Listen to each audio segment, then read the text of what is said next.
Hi, and welcome to Story Hour with Learning English A to Z. Today we will be reading the folktale Jack and the Beanstalk. As old Mother Twaddle was sweeping her floor, she found a new sixpence under the door, and as she surveyed it with exquisite pleasure, she called her son Jack to look at her treasure. I will comb thee and wash thee and make thee quite spruce. Thou shalt go to the fair and buy us a goose. For all the good things I vow and protest, a fat, tasty goose is the thing I like best.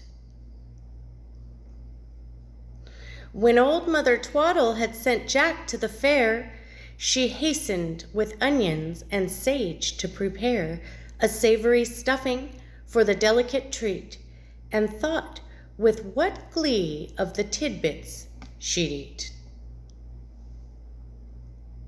When Jack reached the fair and round him was staring, a peddler cried out, "Buy this bean for a farthing.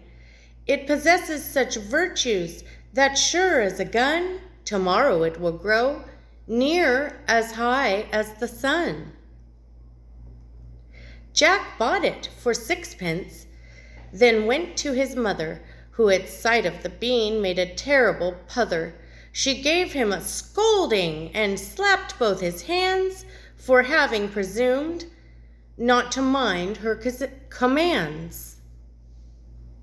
Jack went to the garden and took up his spade, then put the rare bean in the hole he had made, expecting to find this great wonder of wonders as tall as a tree to make up for his blunders.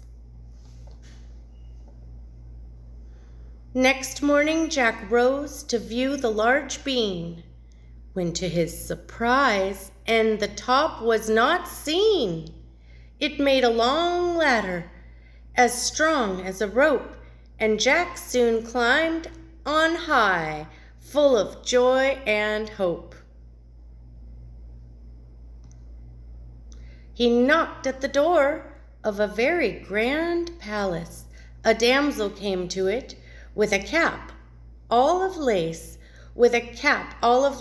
"Oh, pray go from hence," cried this maid in a fright, "for a giant lives here, and he'll eat you this night." Jack begged to come in, with no winning an air that she promised to hide him, and pointed out where. He no sooner had hidden than the door opened wide, and in stalked the giant with a very long stride. Then the monster roared out, "Fee-fi-fo-fum! I smell the breath of an Englishman, and if he be alive or if he be dead, I'll grind his bones to make my bread." "Oh, wait, my dear giant, first drink some strong wine, then on that dainty you may afterwards dine." He seized a large cup and tippled so deep, then he tumbled down flat and fell fast asleep. Soon as Jack saw him fall, he crept from the bed, then snatched a large knife, then chopped off his head. Thus he killed this great man, as he loudly did snore, and never again was a giant seen more. Jack sent for his mother to come up and dine, with a promise of goose and a bottle of wine, and she did eat it, and as she did eat it, with excessive delight, she approved of his bargain and said he'd done right. Jack sent for a parson, and he had a great mind to marry the damsel, who was willing and kind. The parson came soon and made her Jack's wife, and they lived very happy to the end of their life.